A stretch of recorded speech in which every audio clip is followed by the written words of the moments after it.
Right, thank you करण। करण कुमार, शुभम रायकवर, राम किंकर मिश्रा, अनिकेत वर्धन, वकार जिशन, बालेश राणा, शुभम काइकवर, शशिकांत तिवारी अभी तक नहीं आया। शुभम तिवारी, शिवम तिवारी।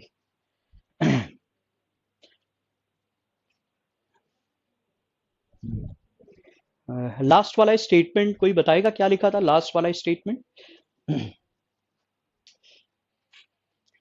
लास्ट वाला स्टेटमेंट क्या लिखा था? नेहा दुबे, रश्मि शर्मा। नहीं यार भाई साहब, कोर्ट में ज्यादा फीलिंग आती है, कोर्ट में ऑफिसर वाली फीलिंग है। इंग्लिश, फिर ये शुभम सिंह आ गया, इंग्लिश के नोट्स नहीं मिले सर। अच्छा अभी मिला नहीं है, आज अभी मैं अभी एडमिन टीम को अभी बोलूंगा सारे चैप्टर्स के, सारे चैप्टर्स के। और थैंक यू मनीषा। लास्ट वाला स्टेटमेंट मैंने क्या लिखा था, कोई बताएगा? लास्ट वाला statement, he is one of the ministers who has arrived, relative pronoun वाला कॉन्सेप्ट बताया था, ठीक है। हम लोग ट्रू नंबर्स और उनकी बात कर रहे थे कि जहां पे ट्रू नंबर्स का पता नहीं है, कुछ फ्रेजेस लिखवाए थे, कुछ वर्ड्स लिखवाए थे, वहां पे ऑफ के बाद वाला मेन सब्जेक्ट होता है। जहां पे ट्रू नंबर्स का पता होता है वहां पे ऑफ के पहले वाला आपका मेन सब्जेक्ट होता है। अब हम कुछ मिसलेनियस पढ़ते हैं, ईदर और नीदर, जो एग्जाम्स में बहुत पूछता है, कहाँ पे ईदर कहाँ पे नीदर और कैसे कैसे क्वेश्चंस आते हैं। फिर ईच और एवरी के बारे में फिर एक ही साथ सारे क्वेश्चंस दे दूंगा और फिर हम लोग वो डिस्कस कर लेंगे। अब विश्वनी पांडे बोल रहे हैं सर आप डेली यही बोलते हो। विश्वनी, आपकी कसम, आपकी कसम मैं बोल के जाता हूं, यहां स्किप हो जाता है, I am really sorry. Vishwani Pandey बोल रहे हैं सर आप डेली यही बोलते हो नोट्स के लिए, लेकिन आप कभी भी अपलोड नहीं करवाते हो। भाई मैं पक्का करवा दूंगा, पक्का करवा दूंगा। विश्वनी पांडे, आप परेशान ना होए। अब देखिए बड़े बड़े लोग वादे करते हैं, कभी एक दो वादे रह जाते हैं। Let's talk about Narendra Modi, relax. आप लग रहा है एंटाई पार्टी से हैं। अच्छा, अब ईदर और नीदर के बारे में पढ़ेंगे।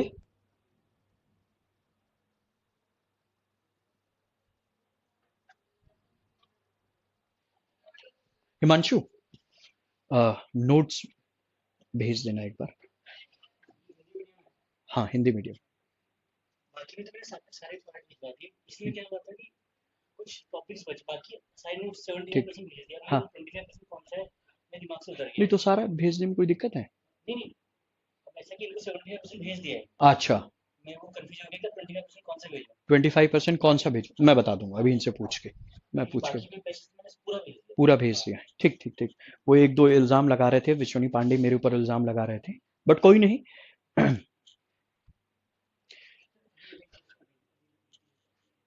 हाँ, ये क्या हो गया? हाँ हाँ,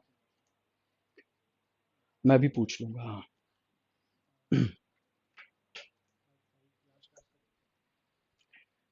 ये रहा सब, सब्जेक्ट वर्ब अग्रीमेंट। हाँ हाँ, सब्जेक्ट वर्ब अग्रीमेंट भेजना है। हाँ नहीं, इनको नहीं मिला है, नहीं मिला है। इसके आगे अ, इसके आगे का, हाँ ये एक्टिव पैसिव का ही ये भेजना होगा। हाँ एक्टिव पैसिव अभी नहीं, नहीं सब्जेक्ट वर्ब अग्रीमेंट है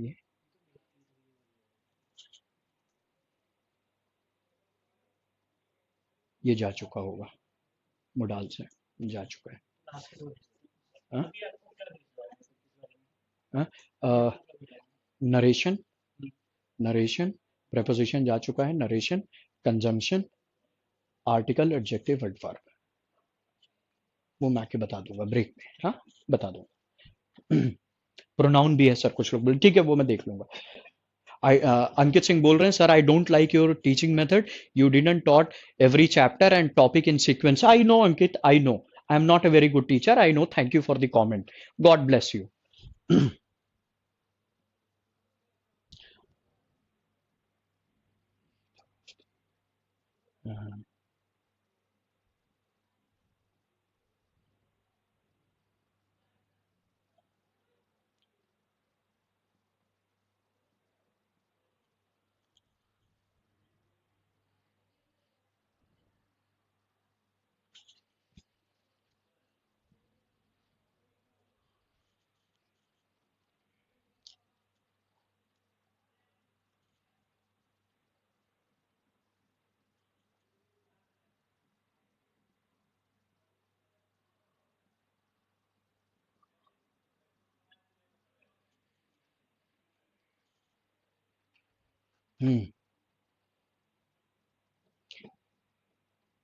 Either or neither concept. Yes, yes. By the way, I know Ankit Singh. Ankit Singh stays in Mukherjee Nagar, so I know him. Do not worry, Ankit Singh.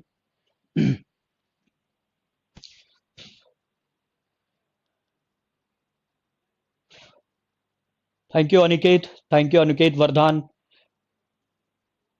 अभी भी कुछ लोगों के bio को बोल दो English में। ठीक है मेरे भाई, ठीक है।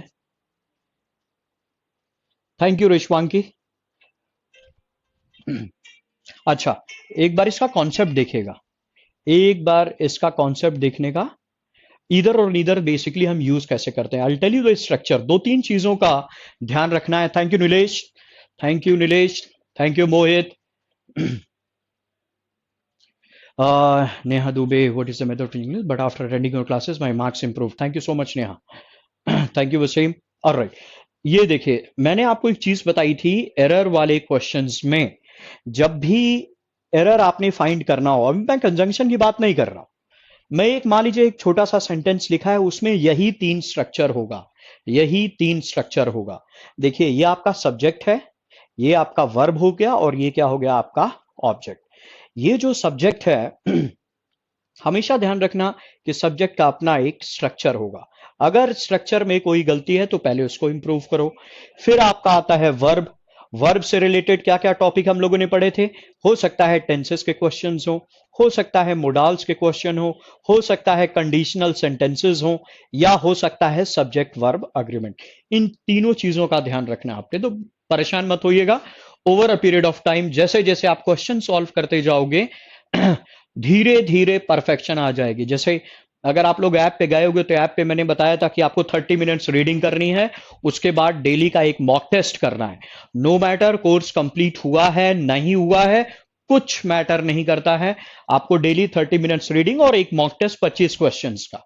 अब ये ट्रेंड आपको एग्जामिनेशन तक रखना है, राइट। ये आपका सब्जेक्ट हो गया, वर्ब हो गया, ऑब्जेक्ट हो गया। जब आपने देखा कि सब्जेक्ट का स्ट्रक्चर सही है तो पढ़ो वर्ब पे, वर्ब सही है फाइन, फिर आओ ऑब्जेक्ट पे। ये भी ध्यान रखना ऑब्जेक्ट का भी अपना एक स्ट्रक्चर होता है। अभी मैं एक दो क्वेश्चन दूंगा जिससे आपको पता चल जाएगा कि कैसे हम एरर्स ढूंढते हैं। तो बात करते हैं ईदर और नीदर की, ईदर ऑफ और नीदर ऑफ। इसमें हमेशा ध्यान रखना, अगर ईदर ऑफ द प्लेयर्स बोला तो ईदर और नीदर का पहली चीज हम यूज करते हैं दो चीजों के लिए। किसके लिए? दो लोगों के लिए। ईदर और नीदर का यूज होता है दो लोगों के लिए। ईदर ऑफ द प्लेयर्स का मतलब हो गया कि दोनों प्लेयर्स में से कोई एक, और नीदर भी यूज होता है दो लोगों के लिए, दोनों में से कोई के लिए इस्तेमाल करते हैं नीदर ऑफ द प्लेयर्स। अब सुनिए, नीदर ऑफ द प्लेयर्स, दो में से कोई नहीं। हमेशा याद रखिएगा कि ईदर और नीदर दो चीजों के लिए यूज होता है, टू पर्सन्स और two objects. Either of the players का मतलब हो गया दोनों में से कोई नहीं, नीदर ऑफ द प्लेयर्स का मतलब नीदर ऑफ द प्लेयर्स का मतलब हो गया दोनों में से कोई भी नहीं। ईदर और नीदर को हमेशा हम एक सिंगुलर सब्जेक्ट मानते हैं, वर्ब सप्लाइड भी सिंगुलर होगी, और जो प्रोनाउन सप्लाइड होगी वो भी क्या होगी? सिंगुलर। हमेशा ध्यान रखना, जितनी प्रोनाउन की गलतियां होंगी सब पर्सनल प्रोनाउन से रिलेटेड होगा। अब एक दो एग्जांपल दूंगा, सब इसी से रिलेटेड होगा, पर्सनल प्रोनाउन से जो भी गलती होगी। पहली चीज आपको स्ट्रक्चर का ध्यान देना है। पहली चीज ध्यान देखो, अगर मैंने ईदर के बाद ऑफ यूज किया, नंबर वन, अगर आपने ऑफ यूज कर दिया तो पहले आर्टिकल का आना जरूरी है, प्लस ये हमेशा क्या होगा, ये एक प्लूरल होना चाहिए। ऑलवेज रिमेंबर, अगर मैंने बोला ईदर ऑफ प्लेयर्स, गलत हो जाएगा। आप क्या बोलोगे, either of the players, article का भी रहना जरूरी है, और ईदर ऑफ के बाद जो भी नाउन आएगा हमेशा प्लूरल होगा। अगर आपने प्लेयर लिख दिया तो वो क्या हो जाएगा, गलत। वही सेम चीज कभी कभी स्ट्रक्चर में गलती कर देगा, इसका ध्यान रखना। Number two, neither of the players, दोनों में से कोई नहीं, ऑफ का यूज हुआ है, नीदर के बाद अगर ऑफ आ गया तो आर्टिकल द का भी आना जरूरी है, प्लस ये जो भी नाउन होगा ये हमेशा क्या होना चाहिए, एक प्लूरल नाउन होना चाहिए। अगर आपने ये लिखा नीदर ऑफ प्लेयर्स, गलत है, नीदर ऑफ दी प्लेयर्स। दूसरा, अगर आपने ये लिखा नीदर ऑफ दी प्लेयर, वो भी गलत हो जाएगा। क्यों, क्योंकि नीदर ऑफ के बाद जो नाउन आता है हमेशा क्या होना चाहिए, प्लूरल। और ये दोनों के दोनों एज अ सब्जेक्ट हमेशा सिंगुलर माने जाते हैं। वर्ब सप्लाइड भी सिंगुलर होगी, प्रोनाउन सप्लाइड भी क्या होगी, सिंगुलर। रीडिंग में क्या ग्रामर पढ़ना है, बिल्कुल।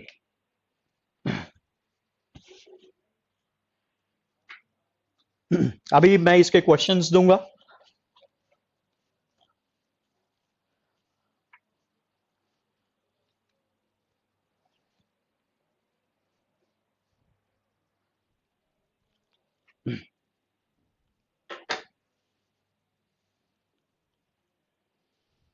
हम्म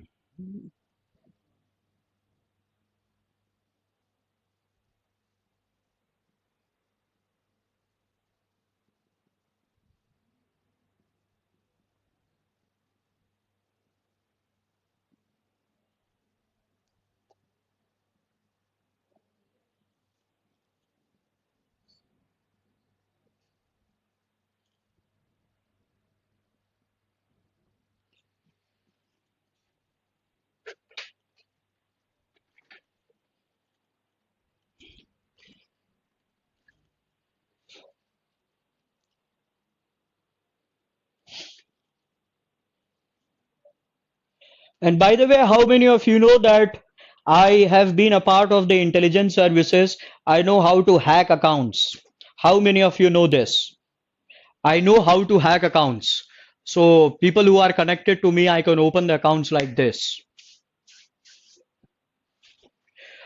Mahesh Kumar Sharma says, who is the best? Ramdev Bhati sir and Rakesh Yadav sir. Obviously, Ramdev Bhati is the best. When it comes to advanced mathematics, he is the best person. Advance nobody can teach like him. उनके जैसा कोई नहीं पढ़ा सकता। इन चार में से आपको बताना है कौन सा सही और कौन सा गलत है।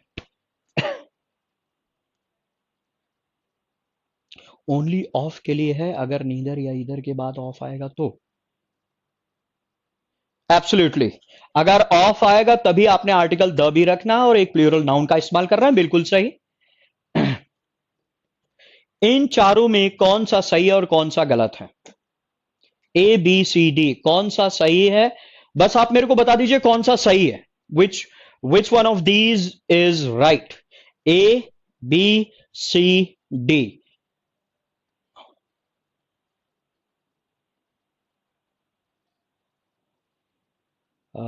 शुभम सिंह, तुझे तो मैं नहीं बताऊंगा, आहा आहा बिल्कुल नहीं बताऊंगा।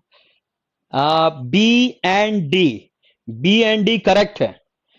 ए and C, Neha Dubey B and D बोल रहे हैं, अनिकेत बोल रहे हैं ए एंड सी, ना, Nivedita Jaiswal A and D. अब देखो मैंने बोला था स्ट्रक्चर का जरूर ध्यान रखना। विश्वनी पांडे बोल रहे हैं बी एंड डी, बिल्कुल सही। देखो अगर मैंने किसी में भी ऑफ का इस्तेमाल नहीं किया है, मीनिंग सेम है, मैंने किसी में भी ऑफ का इस्तेमाल नहीं किया। अगर मैं ऑफ का इस्तेमाल नहीं करता हूं तो ईदर की एग्जैक्टली बाद जो नाउन आता है हमेशा सिंगुलर होना चाहिए, ये गलत है। अगर मैंने ईदर का इस्तेमाल किया, ऑफ का इस्तेमाल लिया, simply I put in the noun, the moment I put the noun here, जैसे ही नाउन लिखोगे हमेशा ध्यान रखना सिंगुलर होना चाहिए, और ये बिल्कुल सही है। जैसे नीदर की एग्जैक्टली बाद अगर नाउन आएगा तो प्लूरल कभी नहीं होना चाहिए, क्या होना चाहिए, नीदर हॉर्स। तो बी और डी बिल्कुल सही था। अगर आप चाहो तो देखो दोनों में कोई फर्क नहीं है। अगर ईदर के बाद मैंने ऑफ लिखा, जैसे ही ऑफ लिखा मैंने आर्टिकल द भी लिखोगे और प्लेयर्स भी लिखोगे और ये बिल्कुल सही है। या आप लिखोगे नीदर ऑफ द हॉर्सेस, ये ध्यान रखिए। सौरभ बोल रहे हैं A and C is correct. नहीं सौरभ, वो गलत है। आप जैसे बोलना चाहो, अगर आपने बोला नीदर के एग्जैक्टली बाद नाउन आया तो वो सिंगुलर होगा। अगर आप ऑफ का यूज करते हो तो आर्टिकल द भी रहेगा और यहां हॉर्सेस होना चाहिए जो कि प्लूरल है। अगर मैंने लिखा ईदर प्लेयर, उसका मतलब ये होता है ईदर ऑफ दी प्लेयर्स। दोनों में कोई डिफरेंस नहीं है, दोनों के दोनों सिंगुलर सब्जेक्ट हैं, singular subject singular subject. Clear है? Thank you Saikat.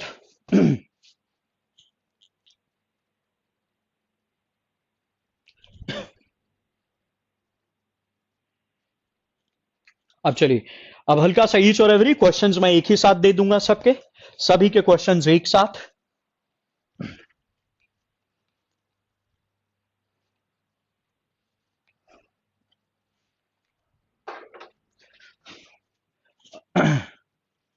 दूसरा, ईच और एवरी क्वेश्चंस एक साथ डिस्कस करेंगे।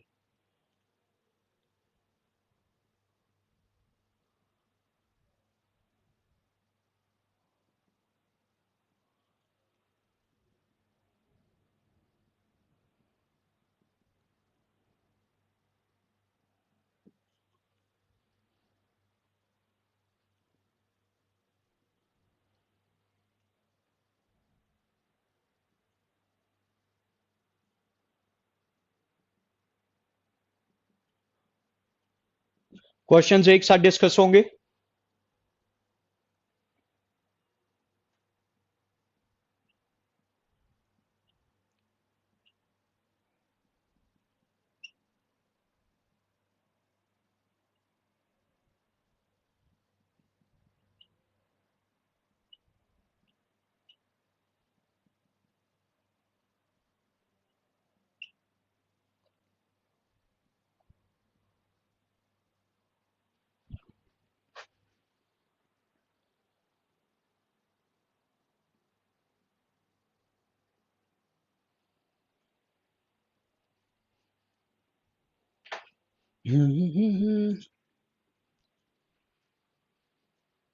Mahesh Kumar Sharma, I think you and Bhati sir is great in Delhi.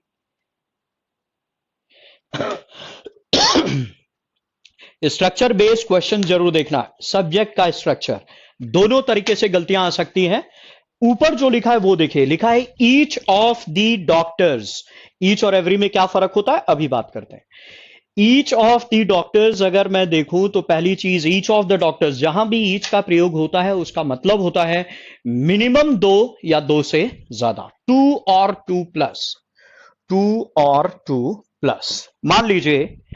और एवरी का यूज वहां होता है जहां हमेशा ही दो से ज्यादा है। क्लास में मान लीजिए किसी क्लास में केवल दो स्टूडेंट्स हैं, तो मेरा स्टेटमेंट होगा each of them is intelligent या every one of them is intelligent. अगर मैंने बोला every one of them is intelligent तो वो गलत हो जाएगा। रीजन बीइंग, एवरी वन की मीनिंग भी प्रत्येक होती है, ईच की मीनिंग भी प्रत्येक होती है।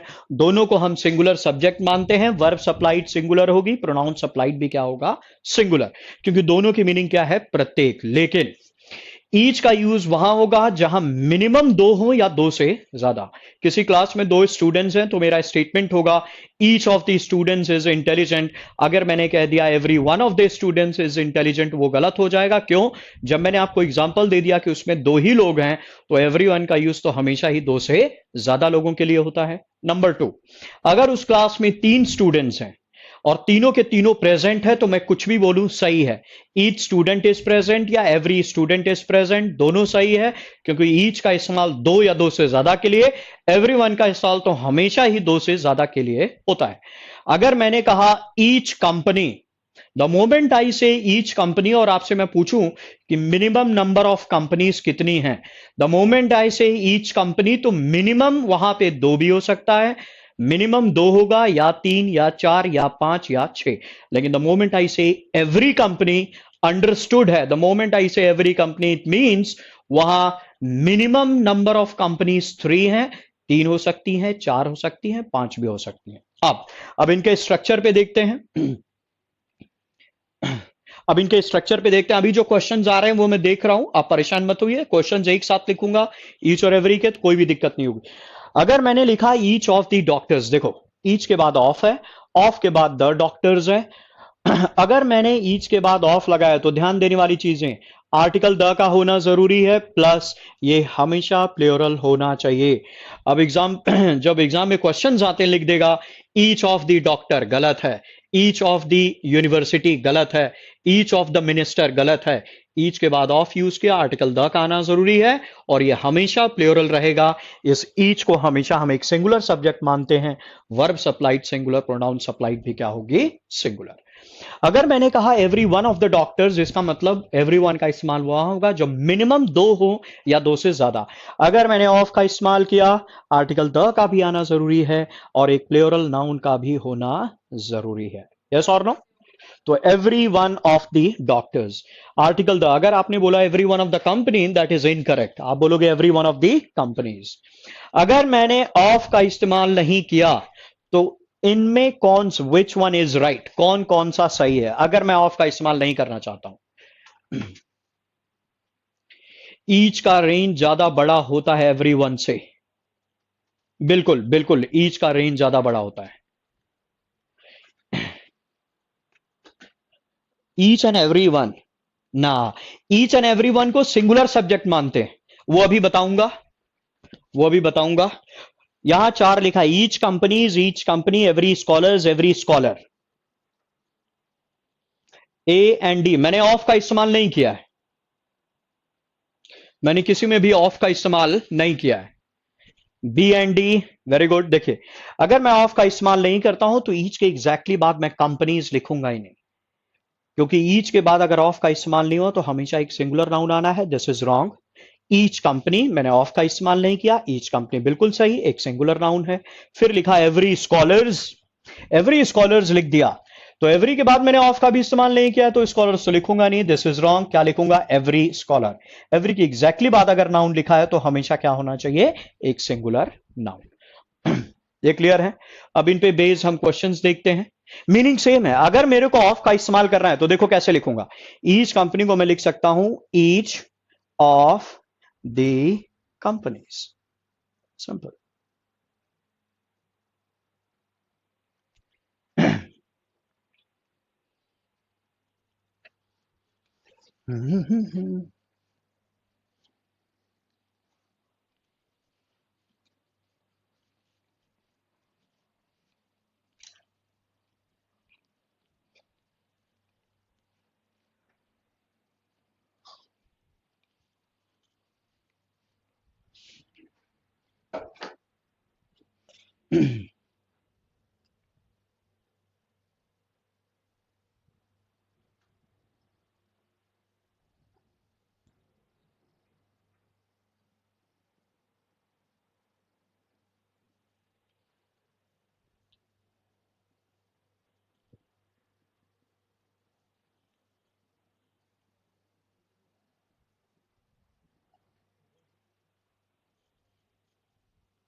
हेडिंग, एक मिनट, ये फिर से लिख रहा हूं, नंबर 1।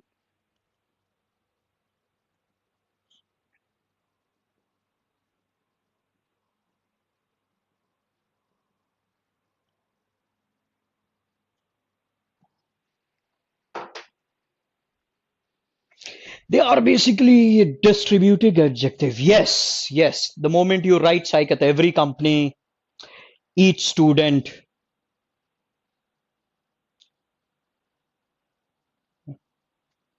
पहला स्टेटमेंट फिर से लिख दिया है।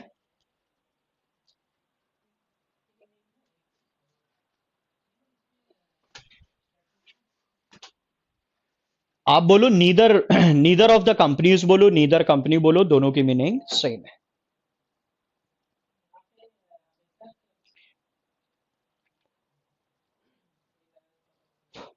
सबसे पहला स्टेटमेंट देखिए क्या लिखा है, neither of the method, sorry, either of the policy is feasible ना। कुछ लोगों ने आर कर दिया। देखो सबसे पहले देखो सब्जेक्ट क्या है आपका, either of the policy. Verb क्या हो गई, इज, यही आपका मेन वर्ब है जो कि बी की फॉर्म है। फिजिबल क्या हो गया, जो ये आपका एडजेक्टिव है। ठीक, neither of the policies. First thing, सबसे पहले मैंने बोला था जो भी सब्जेक्ट होता है उसका अपना एक स्ट्रक्चर होता है। पहले आप ये चेक करोगे स्ट्रक्चर सही है कि नहीं। देखो ईदर के बाद मैंने क्या यूज कर दिया, ऑफ। ऑफ यूज किया तो आर्टिकल द भी है, विच इज फाइन, लेकिन यहां पॉलिसी लिख दिया है जो कि गलत है। यहां पे क्या होना चाहिए, पॉलिसीज। और ईदर ऑफ द पॉलिसीज को, दोनों भी पॉलिसीज में से कोई एक। अब बताओ, ईदर को एज अ सब्जेक्ट हमेशा सिंगुलर माना जाता है, इसलिए वर्ब सप्लाइड सिंगुलर ऑलरेडी है। यहां पे अगर आपने आर कर दिया तो वो क्या हो जाएगा, गलत हो जाएगा। ठीक है, कुछ लोगों ने ऐसे भी इंप्रूव किया। कुछ लोगों ने क्या किया, ऑफ को भी हटा दिया, द को भी हटा दिया। अगर ईदर पॉलिसी बोला तो वो भी सही है, क्योंकि ईदर के बाद अगर ऑफ का इस्तेमाल नहीं होता है तो ईदर की एग्जैक्टली बाद एक सिंगुलर नाउन आएगा और ईदर पॉलिसी। सबसे पहले स्ट्रक्चर देखना, स्ट्रक्चर सही है तो देखना वर्ब क्या सप्लाइड है, इस पे जरूर ध्यान देना। हाँ, वेरी गुड। कुछ लोगों ने क्या किया था, सीधा ऑफ को भी हटा दिया, द को भी हटा दिया और लिख दिया either policy, even that is fine, वो भी सही है। नंबर 2 देखिए, नीदर ऑफ द, पहले सब्जेक्ट वर्ब ऑब्जेक्ट, देखो क्या लिखा है, neither of the methods, fine, ये मेरा सब्जेक्ट हो गया। This is my main verb. आगे लिखा है टू आवर एडवांटेज, हमारे फायदे में कोई भी मेथड काम नहीं करता है। तो मैंने देखा अगर सब्जेक्ट का सब्जेक्ट दिया है तो उसका क्या वो स्ट्रक्चर सही है, कोई दिक्कत नहीं। मैंने देखा नीदर है, ऑफ है, आर्टिकल द भी है, मेथड्स भी है, ऑल टेकन, वंडरफुल। अब बताओ यहां पे वर्क आना चाहिए कि वर्क्स, क्यों, क्योंकि नीदर एज अ सब्जेक्ट, दोनों में से कोई नहीं। एज अ सब्जेक्ट सिंगुलर मानते हैं, वर्ब सप्लाइड भी सिंगुलर होगी, और वर्ब जब सिंगुलर होता है it takes an S at the end. So सही स्टेटमेंट क्या हो जाएगा, neither of the methods works to our advantage. Both cases take singular verb, absolutely. दोनों के दोनों केसेस में अगर आप चाहो तो इसको ऐसे भी लिख सकते थे, neither method, neither method, singular, singular subject है, वर्ब सप्लाइड सिंगुलर ही होगी, कोई दिक्कत नहीं है। Very good. Come to number 3। मैंने बताया था कि ईदर और नीदर में खासकर बहुत गलती होती है उनके प्रोनाउन को लेकर।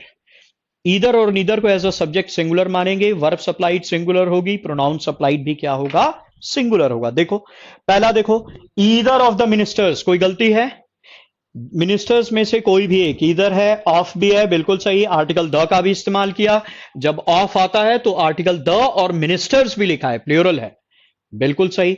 और ईदर ऑफ द मिनिस्टर्स को दोनों में से कोई भी एक एज अ सब्जेक्ट सिंगुलर मानते हैं, तो वर्ब सप्लाइड भी क्या होनी चाहिए, सिंगुलर। और वर्ब में जो सिंगुलर होता है एग्जैक्टली ऑपोजिट होता है।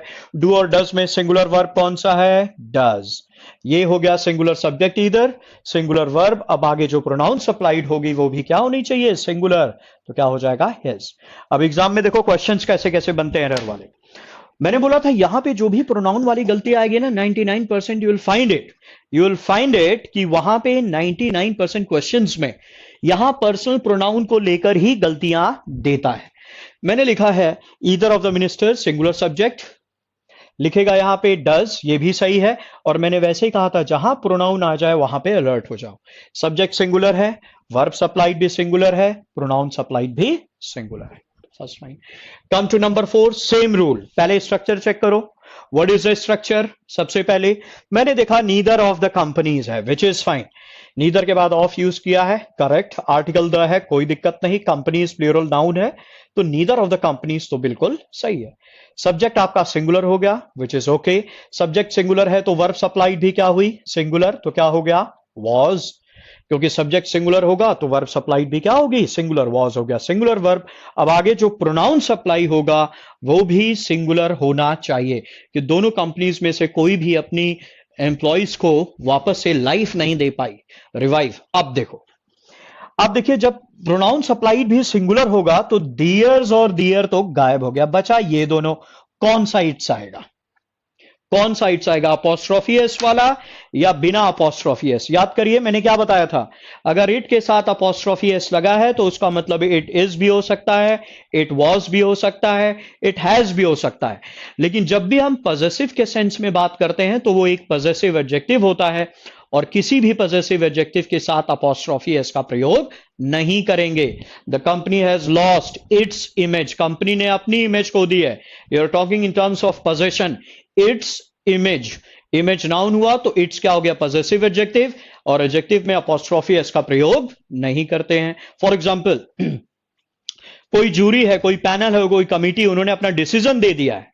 Again in terms of possession वो पॉजेसिव एडजेक्टिव हो गया। The committee has given it's opinion. क्या अपोस्ट्रोफी एस आएगा? नहीं, क्योंकि ओपिनियन नाउन है तो इट्स क्या हो गया? Possessive adjective. अपोस्ट्रोफी एस का प्रयोग नहीं करूंगा, तो विदाउट अपोस्ट्रोफी वाला आएगा। तो कौन सा सही है? इट्स, ना कि ये। Clear? Now come to number 5। लिखा है, I studied 3 chapters last night. Last night मैंने 3 चैप्टर्स पढ़े, but neither of them was easy. But मैंने लास्ट नाइट 3 चैप्टर्स पढ़े। खुद के लिए इट्स होता है, पोजेशन के लिए यस, पोजेशन के लिए। यहां बात पोजेशन की हो रही है ना, अपने एम्प्लॉइज, तो पोजेशन है तो अपोस्ट्रोफी एस नहीं आएगा। Number 5, I studied 3 chapters last night but neither of them was easy. मैंने 3 चैप्टर्स पढ़े और उनमें से कोई भी आसान नहीं था। पहली चीज देखो, नीदर ऑफ देम, ये नीदर ऑफ देम किसके लिए यूज हुआ है? जब चैप्टर्स आपने 3 पढ़े तो नीदर का इस्तेमाल तो 2 लोगों के लिए होता है। नीदर का इस्तेमाल 2 लोगों के लिए, चैप्टर्स आपने 3 पढ़े, तो यहां नीदर नहीं होना चाहिए। क्या होगा? None of. None of them was easy. Very good.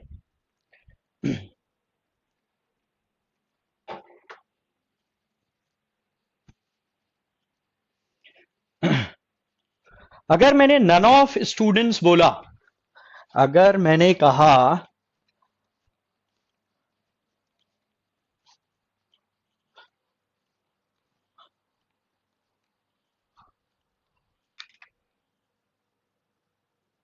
None of the students, चलो बताओ मिनिमम इसमें कितने स्टूडेंट्स होंगे? मिनिमम कितने स्टूडेंट्स होंगे? नन ऑफ द स्टूडेंट्स अगर मैंने आपको बोल दिया, what is the minimum number of students? Minimum कितने स्टूडेंट्स होंगे? अगर मैंने बोल दिया नन ऑफ द स्टूडेंट्स, लिखिए, I am waiting for responses. Minimum कितने स्टूडेंट्स होंगे नन ऑफ द स्टूडेंट्स में?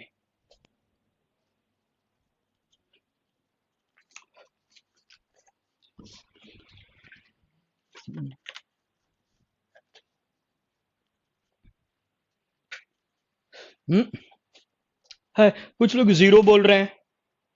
0 कैसे होगा?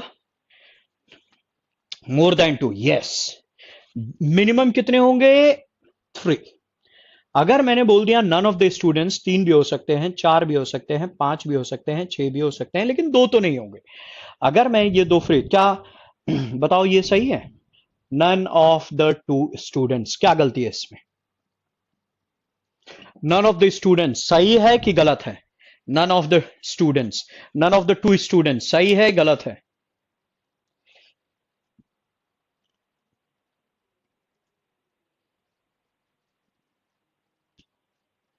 नन ऑफ द 2 स्टूडेंट्स, ये सही है गलत है? 2 नहीं होगा। वेरी गुड, इसको सही करके लिखा जाएगा, neither of the two students,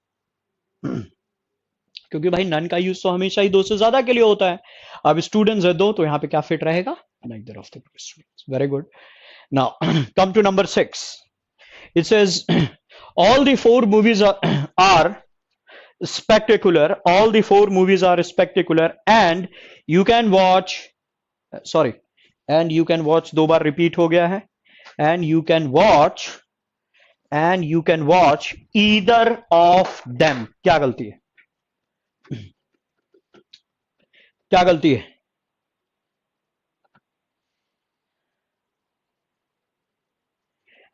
all the four movies, चारों की चारों मूवीज अच्छी हैं, देखने लायक है, spectacular, and you can watch either of them. Either का यूज कहां होता है, दो में से कोई भी एक। मूवीज कितनी है, चार, इसका मतलब आइदर तो यूज नहीं होगा, यहां पे होगा you can watch any one of them, you can watch any of them, कुछ भी लिखे, any of them, any one of them, all are correct. इधर आइदर वहां पे नहीं होगा। Any of them, any one of them, neither of them क्यों होगा, नाइदर ऑफ देम कोई सेंस ही नहीं बनाएगा। वो कह रहा है चारों मूवीज अच्छी हैं, तुम उनमें से कोई भी एक देख सकते हो, you can watch. Either of them तो नहीं होगा, आइदर तो तब होता मूवीज दो होती। मान लो यहां मूवीज दो होती, यहां पे मैंने यूज कर दिया एनी वन ऑफ देम, तो जहां भी लिखा any one of them understood है कि दो से ज्यादा है, तीन है, चार है, पांच है, छह है, सात है, कुछ भी हो सकते हैं।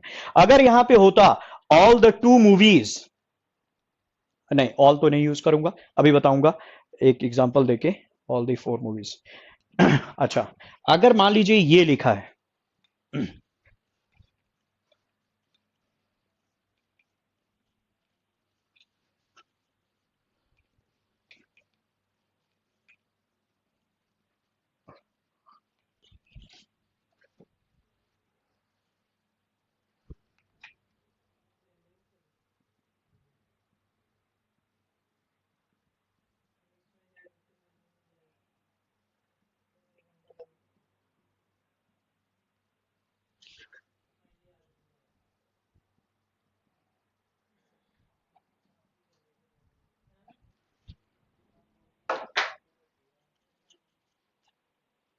ईच भी लिख सकते हैं, बिल्कुल सही, ईच भी लिख सकते हैं महेश कुमार। महेश कुमार सर ने पूछा कि सर क्या महेश कुमार शर्मा कह रहे हैं कि सर क्या ईच नहीं आएगा, ईच भी आ सकता है। All the four movies are good and you can watch each of them, even that is fine, कोई दिक्कत नहीं है, even that is fine. Both the two ministers, aha aha आहा, ना, द टू मिनिस्टर्स तो बिल्कुल सही है। क्या गलती है, what is the error? Very good. Ministers दो हैं और मैं कह रहा हूं any of them. Any of them का मतलब होता है मिनिमम तीन हो, चार हो, पांच हो, तुम किसी से भी बात कर सकते हो। तीन मिनिस्टर होते, चार होते, पांच होते, तो मैं बोल देता कि सारे के सारे अच्छे हैं, you can speak to any one of them. भाई मिनिस्टर ही दो हैं तो एनी वन ऑफ देम तो होगा नहीं, क्या होगा, either of them. Each of them बोल सकते हैं, ईच ऑफ देम भी बोल सकते हैं, यस। आप चाहें तो ईच ऑफ देम भी बोल सकते हैं, आइडली आपको बस सही करना है, बिल्कुल ईच ऑफ देम भी बोल सकते हैं। एनी नहीं आएगा, इधर आएगा, वेरी गुड, यस यस, बिल्कुल सही।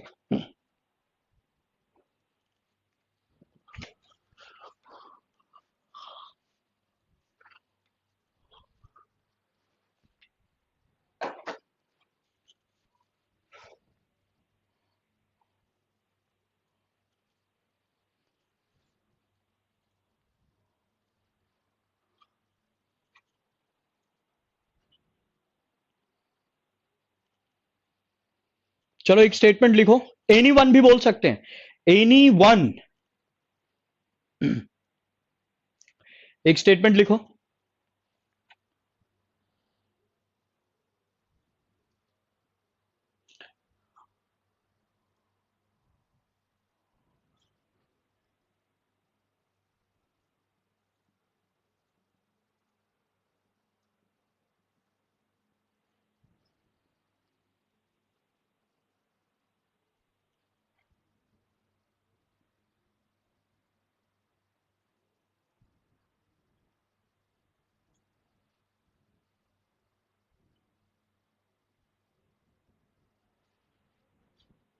10-12 गलतियां हैं इसमें, जो स्टेटमेंट है उसमें 10-12 गलतियां हैं, वो अपने सही करके लिखना है।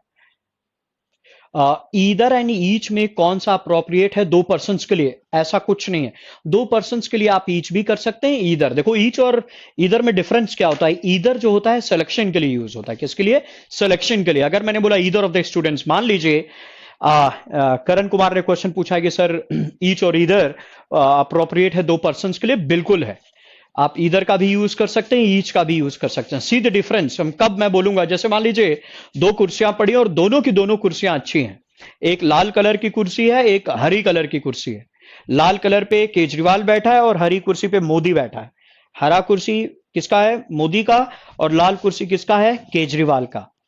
और आप आए, आपने पूछा कि इन दोनों में से कुर्सी में से ज्यादा अच्छी कौन सी है? मैं एक कुर्सी खरीदना चाहता हूं। मैंने बोला सर अच्छी ये भी है, अच्छी ये भी है, दोनों में से कोई एक खरीदना है। तो मैं, आप जब बात आ गई सिलेक्शन की, तो मैं बोलूंगा you can buy either of them. You can buy either of them, which is fine. You can buy either of them, दोनों में से कोई भी एक खरीद सकते हो। लेकिन अगर मैंने बोल दिया you can buy each of them, मतलब ये भी खरीद लो, ये भी खरीद लो, दोनों खरीद लो। That is the difference. Depend करेगा कॉन्टेक्स्ट के ऊपर।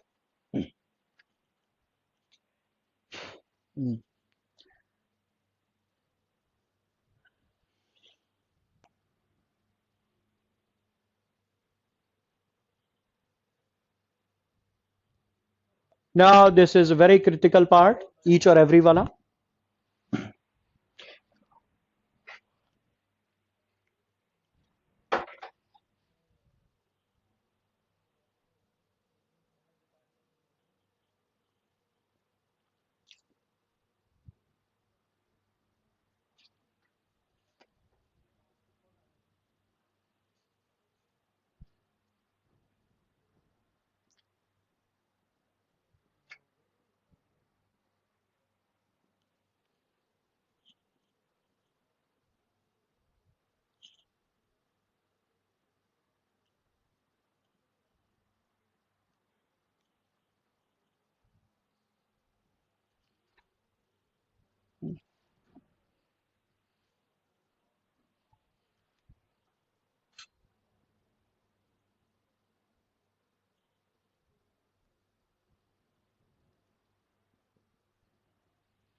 4 मिनट बाद ब्रेक की घोषणा होगी।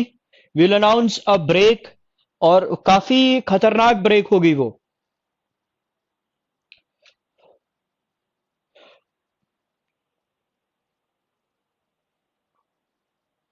काफी खतरनाक ब्रेक होने वाली है, आप लोग रेडी रहिए। सबसे पहला बताओ। हाँ, करण कुमार, साइकत, सोनू सैनी, आज काफी लोग एक्टिव लग रहे हैं। लग रहा है लोग सुबह उठ के नहाए हुए हैं, वेरी गुड। ऐसे ही सुबह उठ के आप लोग अगर नहा लोगे, जैसे हम लोग बहुत बिजी रहते हैं हफ्ते में, फिर भी 1-2 दिन नहा लेते हैं, लेकिन आप लोग के पास इतना सारा टाइम होता है। आप लोग को तो सुबह 2 बजे उठ के नहाना चाहिए, सुबह 2 बजे। ब्रेक में टास्क दीजिएगा, ठीक है। चलो चलो, सबसे पहला देखो। हाँ ठीक है, वेरी गुड। सबसे पहला देखो, आपने बोला है सब्जेक्ट का structure, each of the minister लिख दिया, ठीक है। ये मेरी वर्ब हो गई, करप्ट एक एडजेक्टिव है, विच इज फाइन। अगर मैं सब्जेक्ट का स्ट्रक्चर चेक करूं तो ये गलत है। ईच के बाद मैंने जब ऑफ का इस्तेमाल कर दिया तो आर्टिकल द भी आएगा, मिनिस्टर नहीं होगा, क्या होगा? मिनिस्टर्स। और देखो, इसको एज अ सब्जेक्ट सिंगुलर मानते हैं, इसलिए वर्ब सप्लाइड भी क्या है? सिंगुलर। आर करप्ट नहीं, is corrupt. Very good. Number 2 देखो, every one of the nations are developed. ये मैंने देखा सब्जेक्ट हो गया, ये मेरी मेन वर्ब है। डेवलप्ड एक एडजेक्टिव है जो वर्ब की थर्ड फॉर्म से बना है, विच इज फाइन। वर्ब की थर्ड फॉर्म से भी एडजेक्टिव बनता है। अब लिखा है, अगर मैं सब्जेक्ट का स्ट्रक्चर देखूं तो एवरीवन के बाद ऑफ भी है, आर्टिकल द भी है, नेशंस भी लिखा है, विच इज फाइन। लेकिन ईच वन, एवरीवन को हमेशा क्या मानते हैं? सिंगुलर, इसलिए वर्ब सप्लाइड भी क्या होगी? सिंगुलर। तो इज आना चाहिए वहां पे। Number 3, each of the employees. Structure wise check करो, अगर ईच के बाद केवल मैं ऑफ का इस्तेमाल ना करूं, केवल एम्प्लॉइज लिखूं, तब ईच एम्प्लॉय लिखूंगा। लेकिन the moment I mention of, each है, ऑफ है, द है, एम्प्लॉइज है, which is fine. Structure wise as a subject singular मानते हैं तो वर्ब सप्लाइड भी क्या होगी? सिंगुलर। ईच और एवरी को एज अ सब्जेक्ट सिंगुलर माना जाता है, वर्ब सप्लाइड सिंगुलर होगी। कौन सा वर्ब सिंगुलर होता है? जिसमें एस या एस लगता है, this is a singular verb. अब आगे जो वर्ब सप्लाइड होगी वो भी सिंगुलर होना चाहिए। तो देखो, डियर तो नहीं होगा, बचा हिज और हर। अब देखो, मैंने एक चीज बताई थी कि जब तक as long as the target is not mentioned, जब तक जेंडर मेंशन ना करे तब तक हम हर का इस्तेमाल नहीं करेंगे। किसका इस्तेमाल करेंगे? इसका। अगर यहां पे होता कि each of the girls, each of the women, तब हो जाता। Clear? Number 4, every one of the leaders was were allowed to give his her, every one of the leaders subject बिल्कुल सही है, which is fine. Of use किया, article the आया, leaders आया। Leader नहीं होगा, leaders, which is fine. Subject singular, verb supplied भी singular, was होगा। अब आगे जो प्रोनाउन सप्लाइड होगा वो भी सिंगुलर होगा, तो देयर नहीं, किसका यूज करेंगे? इसका, which is a singular pronoun. Sir preference में इट्स भी ना, हिमांशु, प्रेफरेंस में इट्स तो तब आएगा अगर मैं यहां पे कंपनीज वगैरह बोल दूं कि each of the companies, every one of the Nations, every one of the countries, every one of the factories, तब आप इट्स का इस्तेमाल करोगे। Number 5, number 5 is a critical one. देखिए, ऐसे क्वेश्चंस आपके एग्जामिनेशंस में फीचर होते हैं। नंबर 5 वाला, यहां पे मैंने एक चीज बताई थी कि एंड बेसिकली एक धोखा है। एंड के बारे में बताया था, अगर आप लोगों को याद हो, और यही कॉन्सेप्ट ईच और एवरी में आता है। हमेशा ध्यान रखिएगा, अगर ईच एंड एवरी स्टूडेंट लिख दिया despite being connected by and, यहां पे जो ईच एवरी है वहां पे ज्यादा एम्फसाइजिंग सेंस में यूज होता है। इसको देखकर धोखा नहीं खाना है।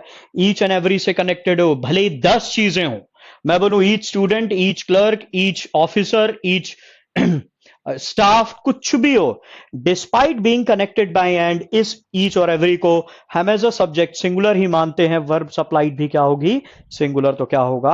वॉज। और ऐसे क्वेश्चंस एग्जामिनेशंस में खूब फीचर होते हैं, तो यहां पे एंड आपको धोखा दे देगा। नंबर 6, देखो, every clerk and every officer despite being connected by and, मैंने कहा 10 चीजें हो, every clerk comma every officer comma every peon and every manager 10 चीजों से कनेक्टेड हो, एज लॉन्ग एज एंड से कनेक्टेड है, उसको हम एक सिंगुलर सब्जेक्ट मानेंगे। वर्ब सप्लाइड भी क्या होगी? सिंगुलर। तो क्या होगा? Is.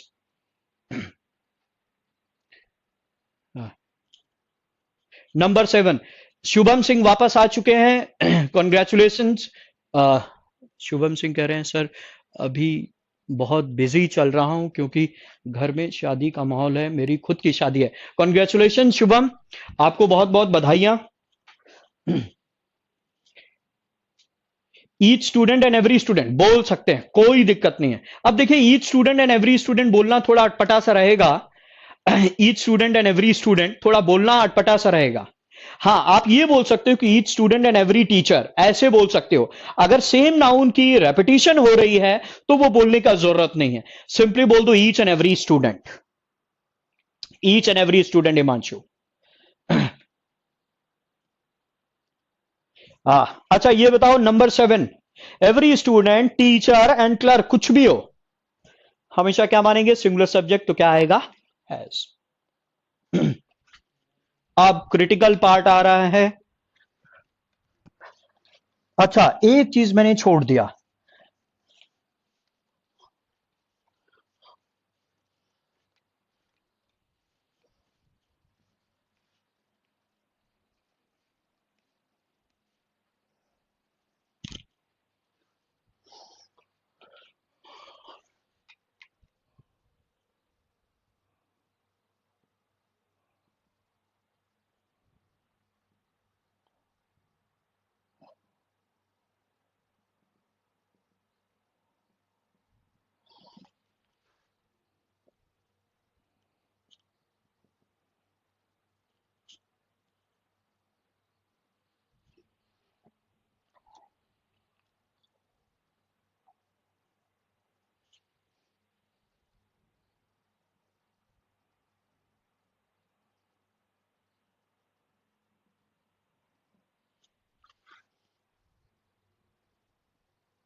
Either of the two students is intelligent.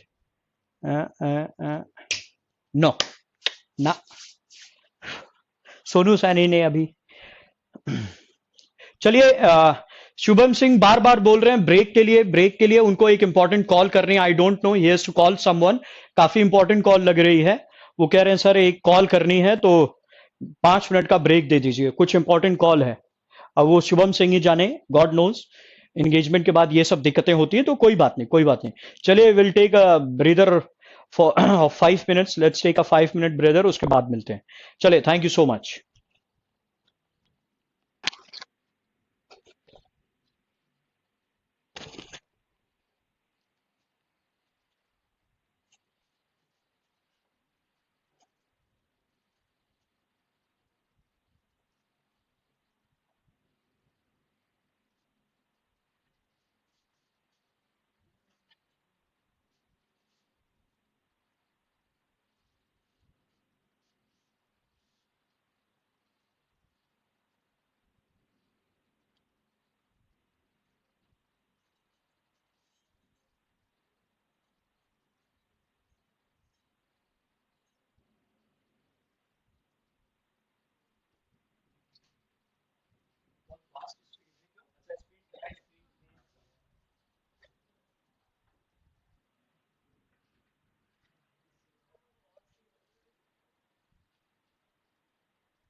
All right ladies and gentleman,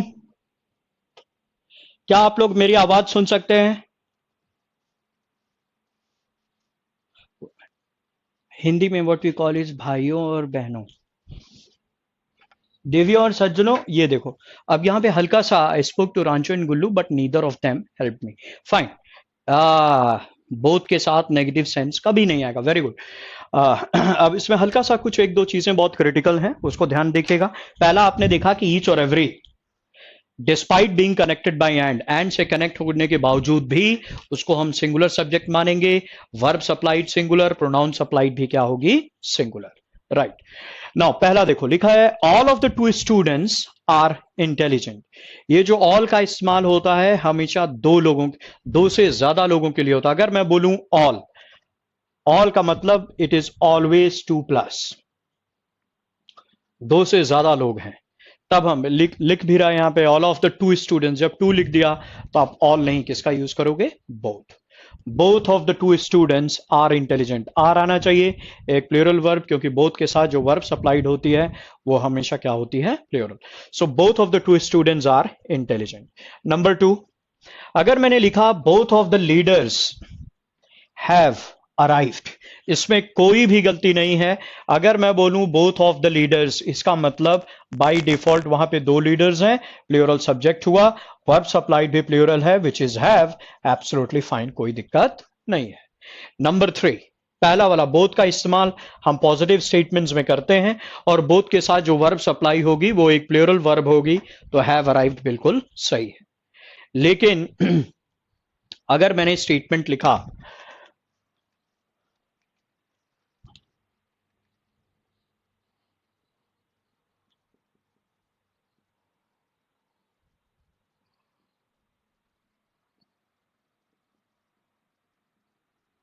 अब ये एक स्टेटमेंट लिखा है आपके लिए कि both of the leaders have not arrived, ये स्टेटमेंट ग्रामेटिकली सही है कि नहीं? ज्यादा जूम हो गया।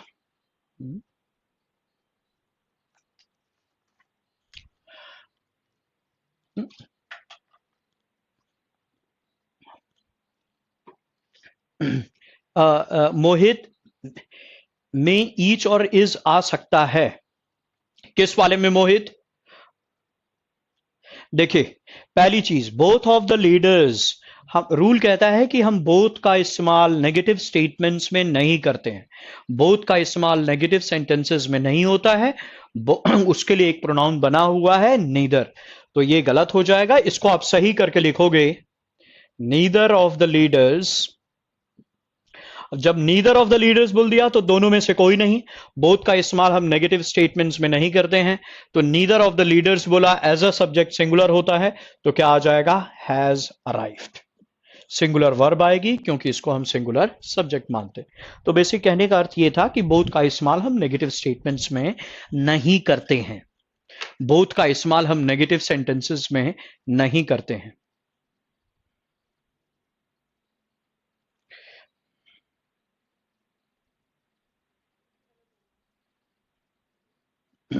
बोथ का इस्तेमाल नेगेटिव सेंटेंसेस में हम नहीं करते हैं। हैज नॉट अराइव्ड होगा, यहां हैव नॉट अराइव्ड नहीं करोगे। क्यों? क्योंकि नीदर को एज अ सब्जेक्ट हमेशा क्या मानते हैं? सिंगुलर। लेकिन पॉजिटिव स्टेटमेंट से बोथ का इस्तेमाल होता है कि दोनों में से। यहां मैंने प्लूरल वर्ब का इस्तेमाल किया है, हैव, सॉरी, यहां इससे पहले जो स्टेटमेंट लिखा था तब प्लूरल वर्ब यूज हुई है। बोथ का इस्तेमाल दोनों में से कोई नहीं, उसके लिए एक प्रोनाउन बना है क्या? नाइदर ऑफ द लीडर्स, और यहां पे क्या हो जाएगा? हैज। वही नंबर 3 है, I spoke to Rancho and Gullu, मैंने रांचो और गुल्लू से बात करी, but both of them did not help me, पूरा गलत है। Both of them did not help me पूरा गलत है, क्योंकि बोथ का इस्तेमाल नेगेटिव स्टेटमेंट्स में नहीं होता है। और इसको सही करके लिखूंगा, बट के बाद जो ऑफ लिखा हुआ ये सब हट जाएगा और लिखोगे but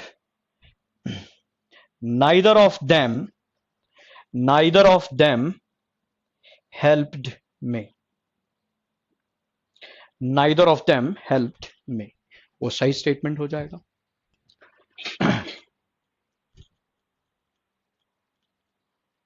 either of the leaders has not arrived, नहीं वो भी either of the leaders has not arrived Rishwanki, वो अपने आप में बहुत सुपरफ्लस हो जाएगा।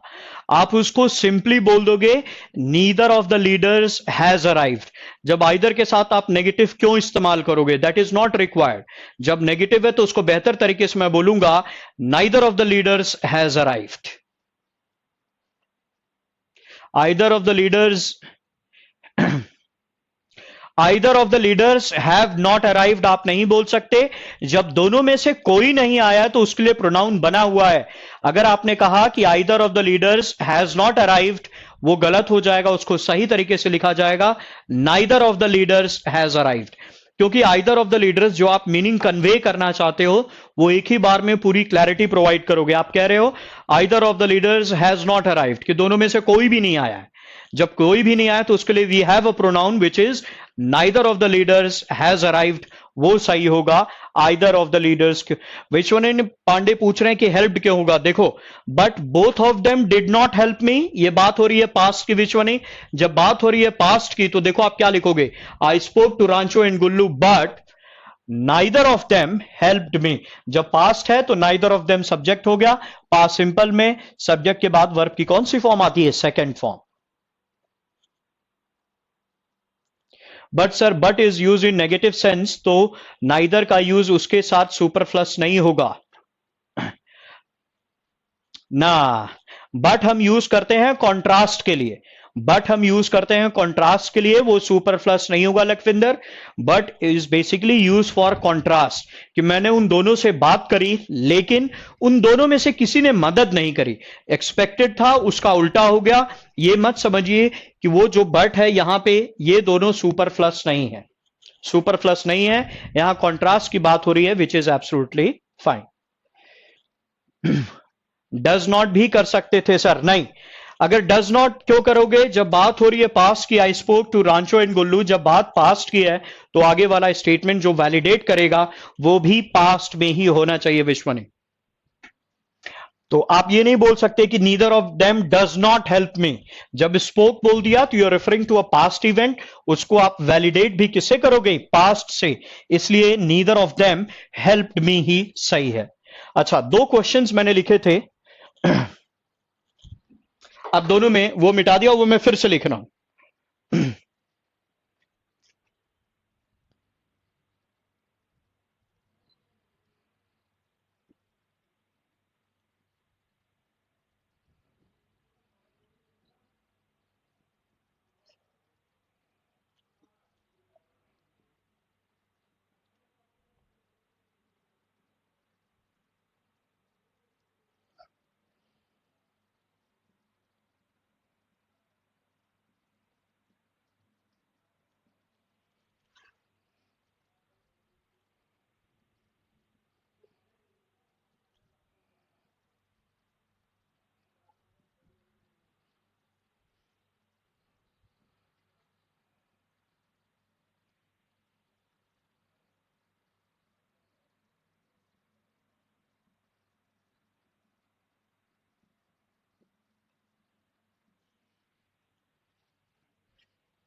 Each and every student should participate in the annual function on 31st December. That is fine. Vakar, each and every student should participate in the annual function on 31st December. ये देखो ये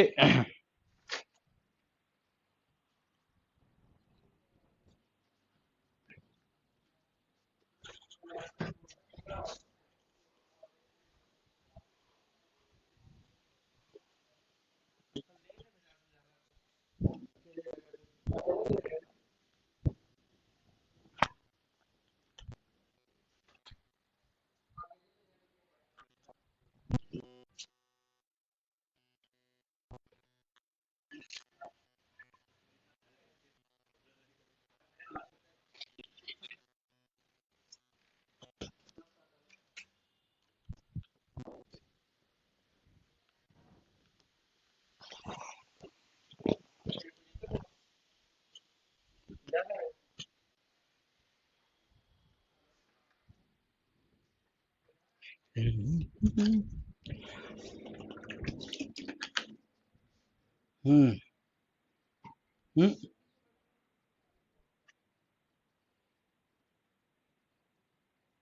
हम्म सी केवल और केवल ग्रामेटिकल स्ट्रक्चर का फर्क है।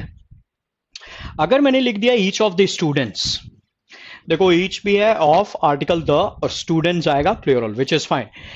जब जब तक सेंटेंस की स्टार्टिंग ईच और एवरी से हो, उसको हम एक सिंगुलर सब्जेक्ट मानते हैं। वर्ब सप्लाइड भी सिंगुलर होगी, आगे जो प्रोनाउन सप्लाइड होगा वो भी क्या होगा, सिंगुलर। लेकिन वही सेम अगर मैंने ऐसे लिख दिया द स्टूडेंट्स ईच, अब यहां जो ईच की पोजीशनिंग है ये स्टूडेंट्स के बाद है, meaning remains the same, meaning remains the same. The students each, यहां पे मेन सब्जेक्ट आपका द स्टूडेंट्स हो गया, ईच की वैल्यू यहां पे खत्म हो जाती है। अब जो वर्ब सप्लाइड होगी वो इस ईच के हिसाब से नहीं, द स्टूडेंट्स के हिसाब से।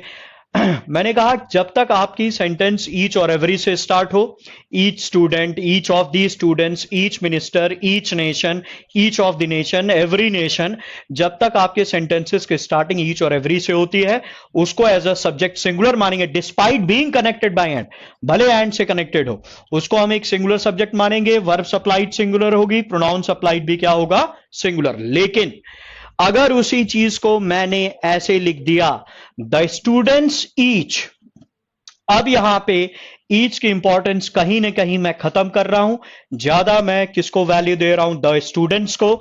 यहां ईच की इंपॉर्टेंस खत्म है, मेन सब्जेक्ट यहां द स्टूडेंट्स हो गया। इसके पहले जितने भी सेंटेंसेस हमने करे, the number of sentences that we had, whatever question we had, सब में सेंटेंस की स्टार्टिंग ईच और एवरी से हो रही थी। जब तक सेंटेंस की स्टार्टिंग ईच और एवरी से हो, भले ही एंड से कनेक्टेड हो, एज अ सब्जेक्ट सिंगुलर मानोगे, वर्ब सप्लाइड भी क्या होगी, सिंगुलर। लेकिन अगर आपने लिख दिया द स्टूडेंट्स ईच, अब यहां ईच की वैल्यू खत्म, ज्यादा इंपॉर्टेंस हम स्टूडेंट्स को देंगे, मेन सब्जेक्ट ये हो जाएगा, सब्जेक्ट प्लूरल, तो वर्ब सप्लाइड भी क्या होगी, प्लूरल। आगे जो प्रोनाउन सप्लाइड होगा वो भी क्या हो जाएगा, प्लूरल। अब देखिए वही सेम चीज यहां है, नंबर 3 एंड नंबर 4। अगर मैंने लिखा ईच ऑफ देम, मैंने देखा सेंटेंस की स्टार्टिंग ईच से हुई है, इंपॉर्टेंस इसी के एज अ सब्जेक्ट सिंगुलर माना गया, तो वर्ब सप्लाइड भी क्या होगी, सिंगुलर, तो आएगा इज। लेकिन उसी को अगर मैंने ऐसे लिख दिया दे ईच, अब यहां सेंटेंस की स्टार्टिंग मैंने ईच से नहीं करी है, ज्यादा इंपॉर्टेंस हम दे को देंगे, यही मेन सब्जेक्ट हो जाएगा, ईच की वैल्यू खत्म, फिर दे मेन सब्जेक्ट है तो क्या आएगा, आर।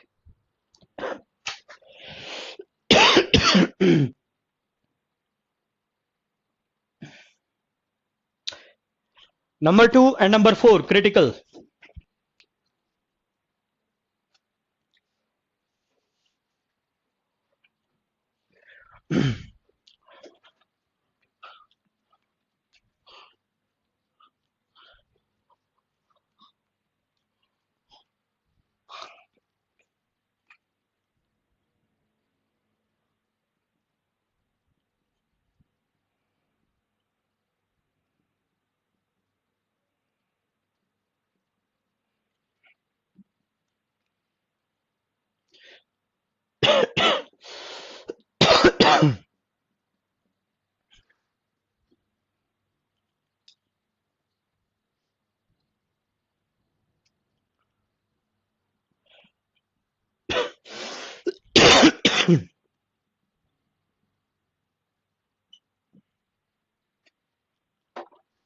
टू और 4 के टाइप और करा दें sir.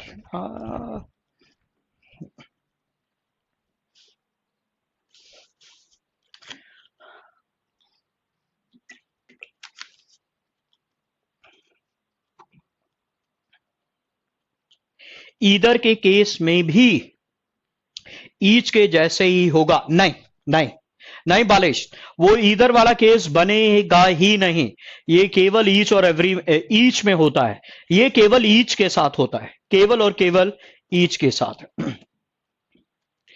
They each are brilliant में ईच एडवर्ब होगा या नहीं sir? That's a very nice question, but there in वहां पे एडवर्ब नहीं होगा, वहां पे वो प्रोनाउन ही रहेगा, पहला वाला किसी ने बोला फर्स्ट में नो एरर, हिमांशु कह रहे हैं सेकंड में क्राइटेरियन होगा, God bless you. Anjali Sahu कह रही है दोनों सही है। सब लोगों के ऊपर 50-50 रुपए का जुर्माना और सबका 150 रुपए का चालान कटेगा, क्योंकि किसी ने भी सही आंसर नहीं दिया है। सबका अकाउंट नंबर मेरे पास है, सबका 150 रुपए का चालान भेज दिया जाएगा, क्योंकि किसी का भी आंसर सही नहीं है। Very good. इंदू जी ने एकदम सही जवाब दिया है 4:03 पे। हिमांशु जी ने कहा है कि सेकंड में क्राइटेरियन होगा। हिमांशु जी को बिल्कुल 1101 रुपए का इनाम, एकदम सही। मनीष शराती, राथम राठौड़, आपको भी 501 रुपए का इनाम, वेरी गुड। देखो ईच ऑफ द फिनोमिनन, देखो ऑफ यूज हो गया, आर्टिकल दया। फिनोमिनन तो सिंगुलर होता है, फिनोमिनन तो सिंगुलर होता है, प्लूरल क्या होता है? Phenomena. Phenomena, this is plural, noun में बताया था प्लूरल। और ये बताओ ईच क्राइटेरिया, जब ईच के एग्जैक्टली बाद मैंने नाउन लिखा, क्राइटेरिया तो प्लूरल होता है, ईच के एग्जैक्टली बाद ऑफ नहीं हो, केवल नाउन आएगा, तो सिंगुलर होना चाहिए, तो क्या आएगा? Each criteria.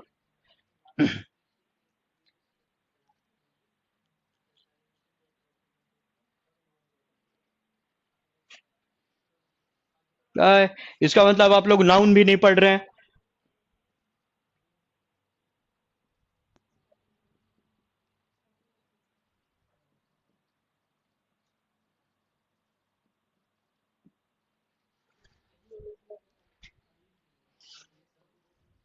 बताओ इसमें क्या गलती है?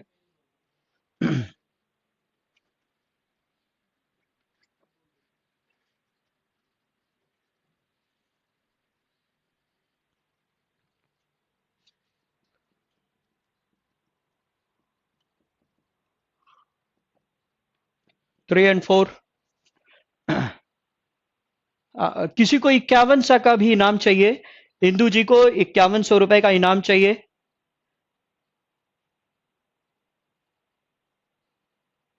हाँ, पहले में क्या आएगा? पहले वाले में नंबर 3। देखो वन ऑफ के बाद जो नाउन आता है या प्रोनाउन आता है हमेशा प्लूरल होता है, तो दिस तो सिंगुलर होता है, क्या होगा? These.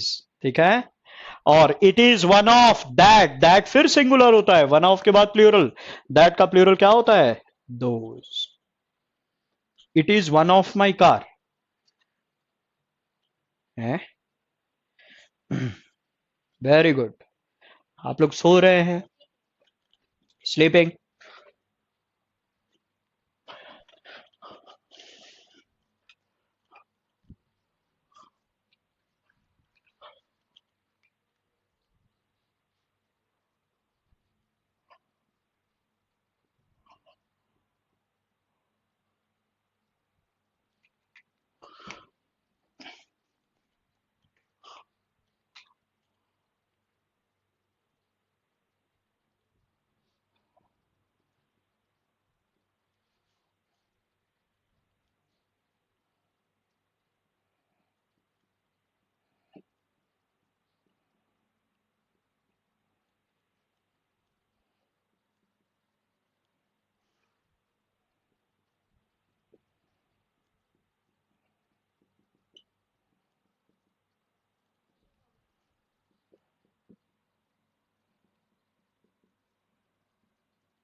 Sleeping shell.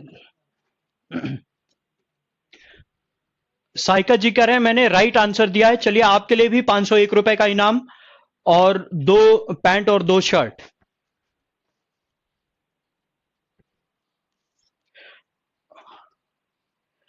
The companies each, sentence की स्टार्टिंग किससे हुई है? ईच से कि द कंपनीज? तो मेन सब्जेक्ट कौन हुआ? The companies. अगर ऐसे लिखा रहता ईच ऑफ द कंपनीज या ईच कंपनी, तो उसको मैं सिंगुलर सब्जेक्ट मानता। यहां सेंटेंस की स्टार्टिंग किससे हुई है? The companies. ईच की इज्जत खत्म। मेन सब्जेक्ट द कंपनीज, जो कि क्या है? प्लूरल। सब्जेक्ट प्लूरल, तो वर्ब सप्लाइड भी क्या होगी? प्लूरल। जब वर्ब प्लूरल होता है तो उसमें एस नहीं लगता है। और ना, गलती, नहीं।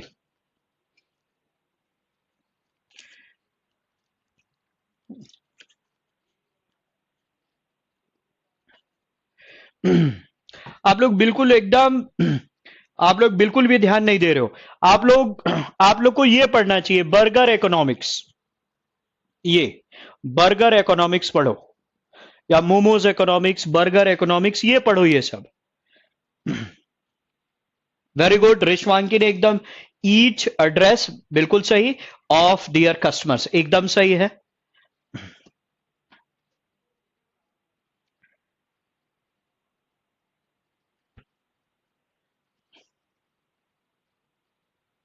यहां पे जब ये मेन सब्जेक्ट ये हो गया, अब ईच की इज्जत खत्म हो गई, ये सब्जेक्ट प्लूरल है तो वर्ब सप्लाइड भी क्या होगी, प्लूरल, तो एड्रेस आ गया।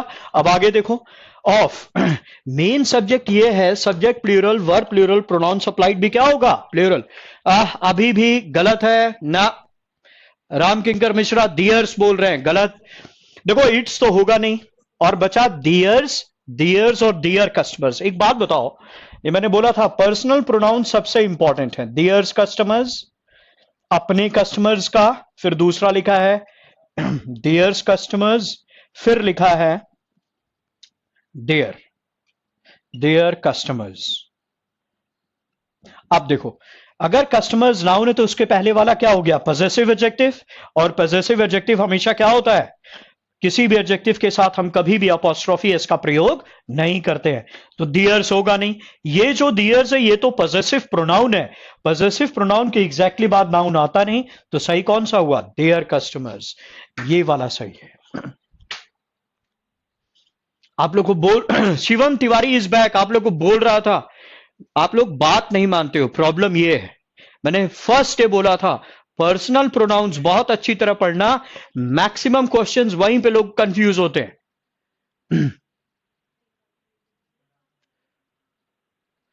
करण कुमार, आपका क्वेश्चन क्या था, आई एम राइट और रॉन्ग।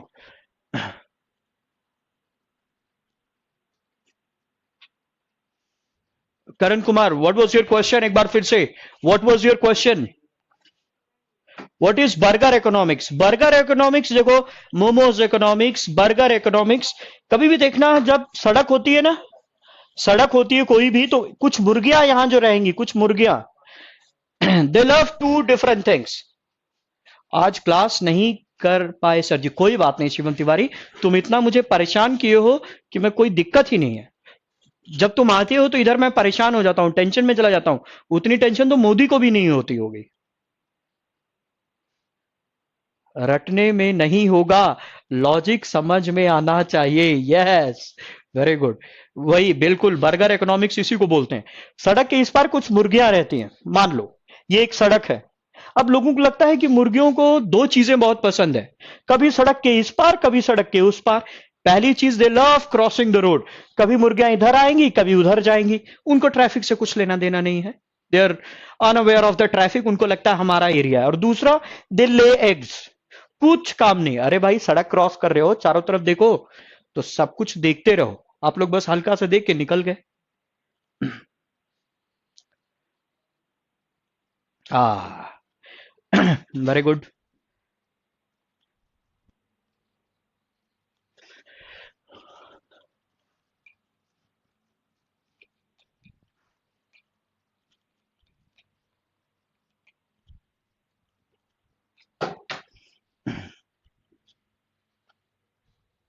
एंड का एक धोखा मैं भूल गया था।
Hmm Rohit Bhardwaj, egg and bacon, yes. Egg and bacon भी है, बिल्कुल, egg and bacon, yes. Egg and bacon is my favourite breakfast, yes, बोल सकते हैं। Absolutely correct. देखो, इनको बोलते हैं pair words, despite being connected by and मतलब देखिए धोखा होता है। अब ये नहीं कि एंड से कनेक्टेड है, ये दोनों एक ही चीज को रिप्रेजेंट करते हैं। जैसे ब्रेड एंड बटर, अगर आपने बोल दिया is my favourite breakfast, it means दोनों का कॉम्बिनेशन, इसको मैं एक ही मानूंगा, ये नहीं कि दो, उसको एक ही मानूंगा। आप ऐसा नहीं करते कि सुबह 10 बजे ब्रेड खाओगे और दोपहर में 4 बजे बटर खा के बोलोगे मेरा फेवरेट ब्रेकफास्ट है। जब भी खाओगे दे आर इन कॉन्जुगेशन, एक साथ होना चाहिए। जब एक साथ होना चाहिए तो फेवरेट ब्रेकफास्ट है, तो इसको सिंगुलर सब्जेक्ट मानते हैं, तो इज आएगा। लेकिन एक क्वेश्चन है, अगर वो लिख दिया, अगर मैंने लिख दिया ब्रेड एंड बटर इज यार सोल्ड हियर, अब बताओ, यहां पे देखो सोल्ड वर्ड है, बेचा जाता है, जिसका मन है ब्रेड खरीदेगा, जिसका मन है बटर खरीदेगा। यहां पे कमोडिटीज के सेंस में है, कुछ जिसका मन है ब्रेड खरीदेगा, जिसका मन है बटर खरीदेगा। अब लिखा है sold here, depending on the context. भाई जिसका मन है ब्रेड खरीदो, जिसका मन है बटर खरीदो, जिसका मन है कुछ मत खरीदो। यहां दो चीजें हैं, तो क्या आएगा, आर, कमोडिटीज के सेंस में है वो। मनीषा चराती से टाइम एंड टाइड, नहीं, टाइम एंड टाइड इसमें नहीं आएगा मनीषा, टाइम एंड टाइड इसमें नहीं आएगा, टाइम एंड टाइड इसमें नहीं आएगा, क्योंकि टाइम समय होता है, टाइड रिवर होती है, वो दोनों अलग अलग है, वो दोनों अलग अलग हैं। देखो, राइस एंड करी is my favourite dish, cup and saucer is lying on the table. देखिए, कप और सॉसर का एक कॉम्बिनेशन होता है। इंडिया में सीधा कप पकड़ा देते हैं लोग, लेकिन बाहर में होता है कप होता है, सॉसर होती है और कप होता है, दोनों कॉम्बिनेशन में होता है। The cup and saucer is lying on the table. लिखा हॉर्स एंड कैरेज, कॉम्बिनेशन है, is standing there. Crown and glory लिखा है, what does crown and glory mean? राजा, एनी राजा हैज टू थिंग्स, किसी भी राजा के पास दो चीजें होती है, एक उसके पास मुकुट होता है, दैट इज योर क्राउन, और दूसरी उसकी ग्लोरी होती है, चारों तरफ उसकी प्रशंसा होती है, ख्याति होती है। अब ये नहीं कि मैं मुकुट पहन के मुखर्जी नगर में घूम रहा हूं और मैं बोलूं मैं राजा हूं, तो पब्लिक मुझे जूते चप्पल से मारेगी। राजा जो होता है उसके पास दो चीजें होती है, एक तो मुकुट हो गया, दूसरा हो गया आपका ग्लोरी। दोनों चीजें होनी चाहिए, then only you are known as a king. Glory, चारों तरफ ख्याति है, तो एक राजा के पास दो चीजें होने का जरूरी है। अगर मैंने कहा the crown and glory has many responsibilities, the crown and glory have many responsibilities, आप बोलोगे the crown and glory has many responsibilities. Very good. अच्छा, नाउ एज एंड एक्सपीरियंस, अगर मैंने बोला age and experience bring wisdom या brings wisdom, wisdom is बुद्धिमता, कैसे आएगी? आपके पास एज का भी होना जरूरी है, आपके पास एक्सपीरियंस का भी होना जरूरी है, दोनों चीजें एक साथ होंगी तब बोलोगे ब्रिंग्स विजडम। उसको एक सिंगुलर सब्जेक्ट मानते हैं, और ये सुना ही होगा, slow and steady wins the race.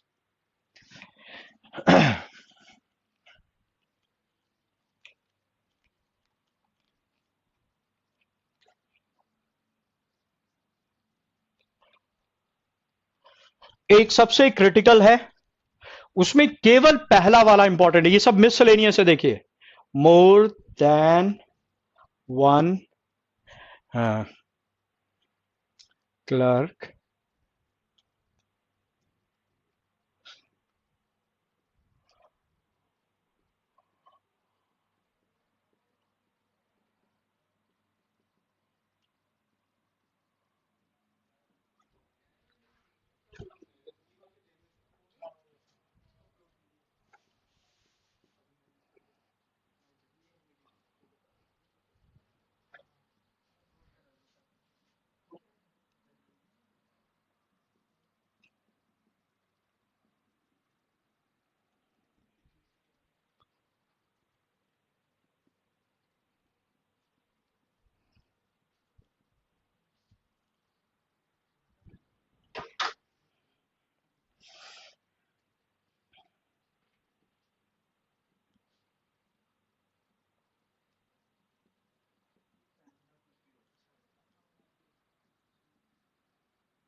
हाँ, पहला नहीं दिख रहा है। एक मिनट।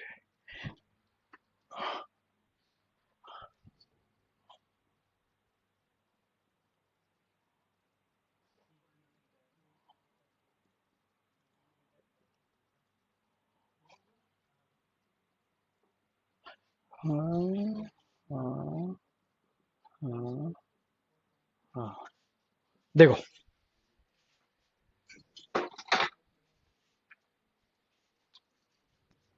आ चुके हैं।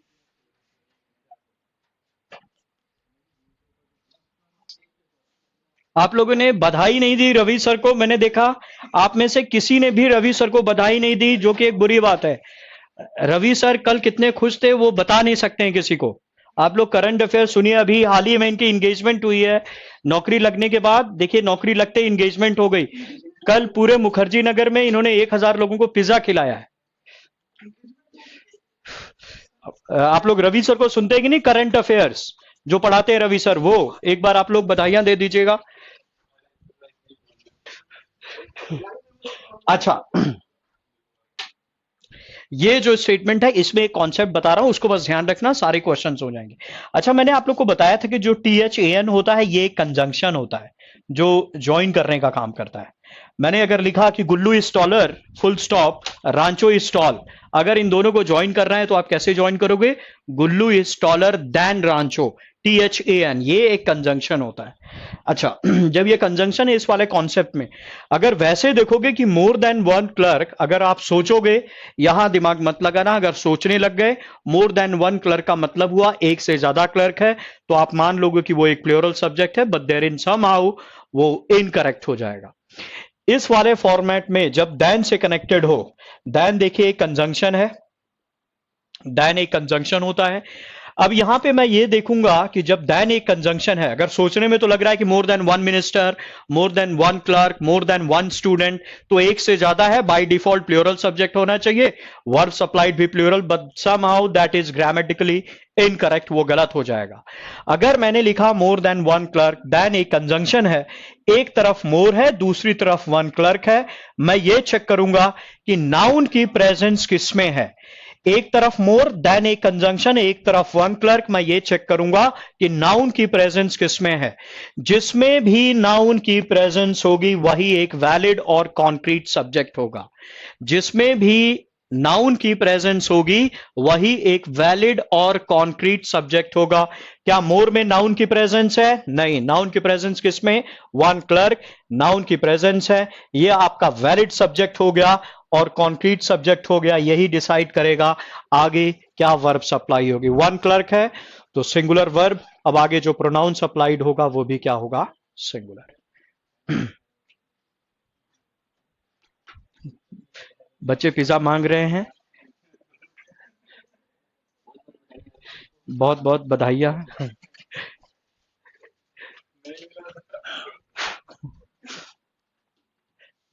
आप लोग रवि सर से जरूर पूछिएगा कि मामला क्या है, वो साफ साफ नहीं बता पा रहे हैं, लेकिन NDTV के थ्रू मुझे पता चला कि इंगेजमेंट अभी हुई है। मैं NDTV के सूत्रों के हिसाब से बता रहा हूं, जो भी हुआ हो आप लोग रवि सर से खुद बात कर लीजिएगा, वो साफ साफ पूरे मामले को क्लियर करेंगे। सुबह 10 बजे लाइव आते हैं करंट अफेयर्स में, ये भी करंट मामला न्यूज का ही बना हुआ है। अच्छा, पहला वाला मैंने क्या बताया? जब देन एक कंजंक्शन है तो मैं ये चेक करूंगा कि नाउन की प्रेजेंस किसमें है। एक तरफ मोर हुआ दूसरी तरफ वन क्लर्क, नाउन की प्रेजेंस क्लर्क वाले में है, इसमें कोई नाउन नहीं है, तो वैलिड और कॉन्क्रीट सब्जेक्ट वन क्लर्क हो गया, यही सिंगुलर सब्जेक्ट है, इसलिए वर्ब सप्लाइड भी सिंगुलर, प्रोनाउन सप्लाइड भी सिंगुलर। रवि सर जो बायोलॉजी पढ़ाते हैं, नहीं मेरे भाई, ये रवि सर जो करंट अफेयर्स पढ़ाते हैं उनकी, वो बायो वाले सर की तो शादी मेरे ख्याल से 30-35 साल पहले हो गई थी। अच्छा, दूसरे वाले में बताओ, चलो वैलिड और कॉन्क्रीट सब्जेक्ट कौन सा है? लिखा है more than two clerks. What is the conjunction here? Then. Noun की प्रेजेंस किस में है? टू क्लर्क्स में. एक तरफ मोर हो गया, दूसरी तरफ two clerks. Where is the noun present? जहां भी नाउन की प्रेजेंस होगी वही एक कॉन्क्रीट सब्जेक्ट होगा. तो नाउन की प्रेजेंस यहां है, ये वैलिड सब्जेक्ट हो गया कॉन्क्रीट. टू क्लर्क्स प्लूरल है, सब्जेक्ट प्लूरल, तो वर्ब सप्लाइड भी क्या होगी? प्लूरल. आगे जो प्रोनाउन सप्लाइड होगा वो भी प्लूरल. केवल पहला वाला इंपॉर्टेंट था. एग्जामिनेशंस में यही क्वेश्चंस खूब फीचर होते हैं, सच क्वेश्चंस. नंबर 3 देखो, more clerks than one. Than conjunction, एक तरफ one you have is more clerks, the other is one. Noun की प्रेजेंस किसमें है? वन में कि मोर क्लर्क्स में? More clerks. यही आपका वैलिड हो गया, कॉन्क्रीट सब्जेक्ट हो गया. इसके हिसाब से हैव आएगा जो कि प्लूरल है. प्रोनाउन सप्लाइड भी प्लूरल, तो क्या आएगा? देयर. कुछ लोग अभी हैज के पीछे पड़े हुए हैं. Number 4, more clerks than 4. Miscellaneous structure. Than एक कंजंक्शन है, एक तरफ मोर क्लर्क्स है, दूसरी तरफ 4. मैं ये चेक करूंगा कि नाउन की प्रेजेंस किसमें है. जिसमें भी नाउन की प्रेजेंस होगी that is a valid and a concrete subject. तो नाउन की प्रेजेंस मोर क्लर्क्स में है, ये एक वैलिड सब्जेक्ट हो गया जो कि प्लूरल इन नेचर है. सब्जेक्ट प्लूरल, तो वर्ब सप्लाइड भी प्लूरल होगी. आगे जो प्रोनाउन सप्लाइड होगा वो भी क्या होगा? प्लूरल.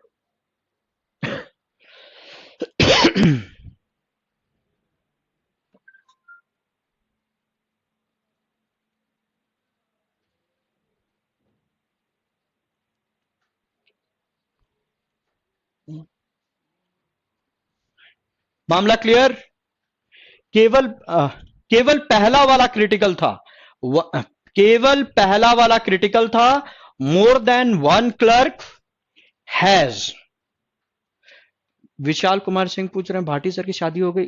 भाई ये करंट अफेयर का क्वेश्चन है. रवि सर बताएंगे, उनसे पूछो. सुबह 10 बजे वो बताएंगे भाटी सर की शादी हुई है कि नहीं.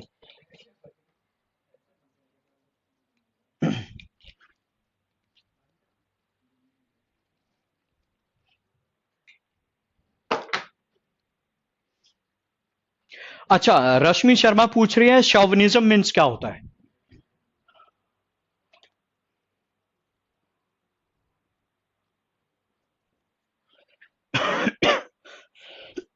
चलिए guys, see you in the next class. अभी I have to rush. I have the next class. Thank you so much and everyone for participating. अच्छा, व्हाट इज शॉविनिज्म?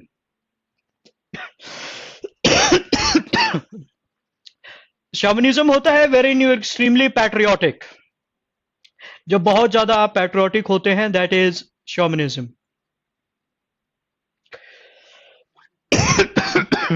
यहां जिसको हम बोलते हैं जिंगोइज्म. Extremely patriotic. जब आप बोलते हो कि India is a great country, India is a great country, you are being chauvinist. You are being a chauvinist.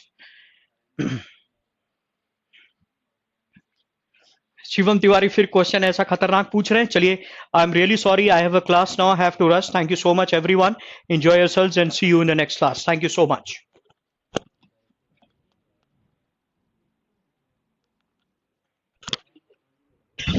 देखिए, इसका मतलब समझ लीजिए क्या होता है. शॉविनिज्म का मतलब होता है बेसिकली, हम पैट्रियोटिज्म के सेंस में भी लेते हैं, जहां पे आप जिंगोइस्ट टाइप के होते हैं. आप मानते हैं कि आपकी कंट्री बहुत अच्छी है, तो you are being a chauvinist.